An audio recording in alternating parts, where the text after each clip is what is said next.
tentang teori Kalistaroy. Berikut ini adalah nama kelompok kami dan juga latar belakang yang kami gunakan. Dalam model ini, perilaku individu dianggap sebagai hasil dari interaksi antara faktor keturunan dan lingkungan. Roy meyakini bahwa manusia memiliki kemampuan bawaan untuk beradaptasi dengan rangsangan lingkungan dan stresor. Adaptasi dalam konteks model ini dianggap sebagai model kompleks yang melibatkan interaksi, aspek biologis, psikologi, dan sosial. Sistem paradigma, seperti yang kita lihat di gambar, terdapat manusia, kesehatan, lingkungan, dan keperawatan. Yang pertama manusia. Manusia atau holistic adaptive system merupakan perpaduan antara konsep sistem dan konsep adaptasi. Konsep sistem sendiri merupakan sistem kehidupan manusia yang bergantung kepada lingkungan, di mana manusia merupakan makhluk sosial dan makhluk holistik. Lalu yang kedua ada konsep adaptasi, merupakan respon individu yang terbagi menjadi dua, yaitu respon adaptif dan juga respon inefektif. Respon adaptif merupakan respon positif dari seseorang sehingga meningkatkan integritas individu, di mana jika meningkat maka asuhan keperawatan dapat tercapai dengan baik. Lalu yang kedua ada konsep inefektif, merupakan respon menurun dari individu atau kurang respon dari individu sehingga asuhan keperawatan tidak dapat tercapai dengan baik. Yang kedua lingkungan. Lingkungan sendiri merupakan keadaan atau orang-orang yang berada di sekitar individu.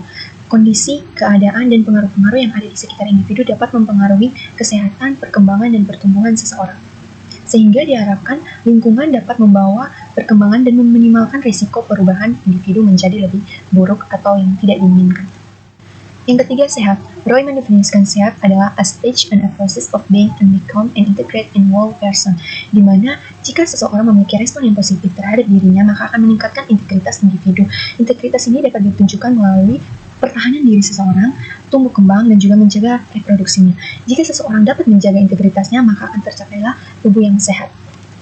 Yang keempat, keperawatan. Seperti yang telah dijelaskan sebelumnya, tujuan Roy yaitu untuk meningkatkan respon adaptif dan meminimalkan respon inefektif, di mana jika respon adaptif meningkat, maka seseorang akan memberikan respon yang positif dan integritas individu tersebut meningkat. Jika integritas meningkat, maka akan meningkatkan asuhan keperawatan bagi seseorang. Jika asuhan keperawatan tercapai, maka individu tersebut telah mencapai kesehatan, kondisi fisik yang baik. Selain meningkatkan kesehatan di semua proses kehidupan, keperawatan juga bertujuan untuk mengantarkan individu meninggal dengan damai.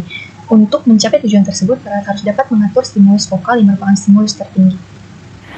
Konsep utama teori Roy. Yang pertama adalah adaptasi, yaitu upaya untuk mempertahankan keseimbangan atau stabilitas dalam kondisi yang selalu berubah. Proses ini melibatkan interaksi antara individu dan lingkungannya yang bertujuan untuk mencapai dan mempertahankan keseimbangan. Yang kedua adalah stimulus. Stimulus merupakan segala sesuatu yang dapat mempengaruhi individu, baik dari dalam tubuh maupun dari lingkungan eksternal. Yang ketiga adalah respon. Respon adalah tindakan ataupun tanggapan individu terhadap stimulus yang terbagi atas 3 tingkatan, yaitu regulator, kognitif, dan nilai-nilai. Faktor fasilitator dan hambatan. Ada beberapa faktor dapat memfasilitasi atau menghambat proses adaptasi. Faktor-faktor ini melibatkan aspek-aspek seperti dukungan sosial, keyakinan spiritual, dan kesehatan. Sistem kognitor itu berupa stimulus, baik itu dari eksternal maupun internal. Output perilaku dari subsistem regulator dapat menjadi stimulus umpan balik untuk sistem kognitor itu sendiri. Kemudian, sistem kognitor itu berupa proses kontrol yang berhubungan dengan fungsi otak dalam memproses informasi berupa penilaian dan emosi. Ya, kita bisa lihat dari gambar yang di samping, itu bagaimana cara kerja mekanisme subsistem regulator yang berupa rangsangan internal yang akan memproses suatu persepsi dan informasi, kemudian dia akan menjadi perhatian aktif, pengkodean dan memori, kemudian dia akan menjadi pilihan respon, efektor dan tanggapan. Itu juga ada dari eksternal yang berupa emosi, yang kemudian itu akan menjadi penilaian dan keterikatan, kemudian itu akan menjadi pilihan respon, efektor dan tanggapan. Contoh aplikasi teori Roy yang dikembangkan oleh Kalistaroy merupakan model yang digunakan dalam proses keperawatan untuk membantu pasien dan penyelenggara layanan perawatan mengadaptasi dengan perubahan yang terjadi di kehidupan mereka.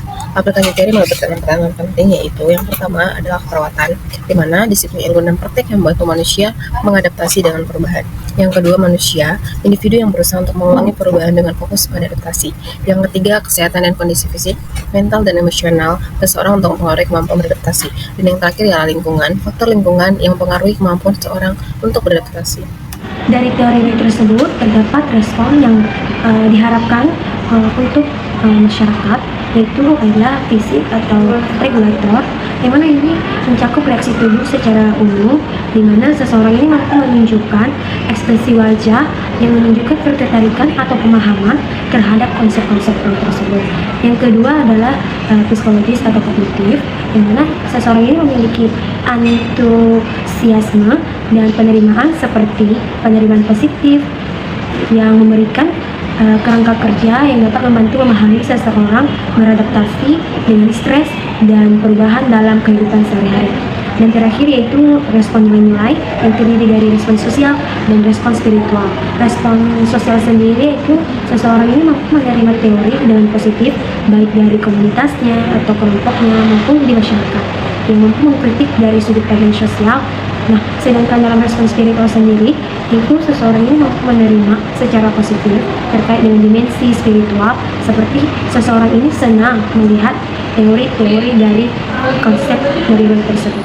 Kelebihan dari teori ini adalah terletak pada teori praktek. Nah, perawat bisa mengkaji respon perilaku pasien terhadap stimulus, yaitu fungsi fisiologis, konsep diri, mode fungsi peran, dan juga mode interdependensi. Bagaimana kelemahan model adaptasi Roy hanya berfokus pada proses adaptasi pasien dan bagaimana pemecahan masalah pasien dengan menggunakan proses keperawatan, dan tidak menjelaskan terkait sikap dan perilaku cara perawat atau caring. Sehingga proses caring dalam asuhan keperawatan tidak dilakukan kepada pasien untuk membangun penyembuhan bukan dari segi fisik saja, tapi seharusnya seluruh aspek baik itu fisik, jiwa, dan roh.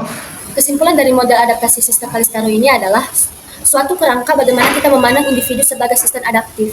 Adaptasi ini dianggap sebagai proses kompleks yang melibatkan integritas aspek biologis, psikologis, dan sosial.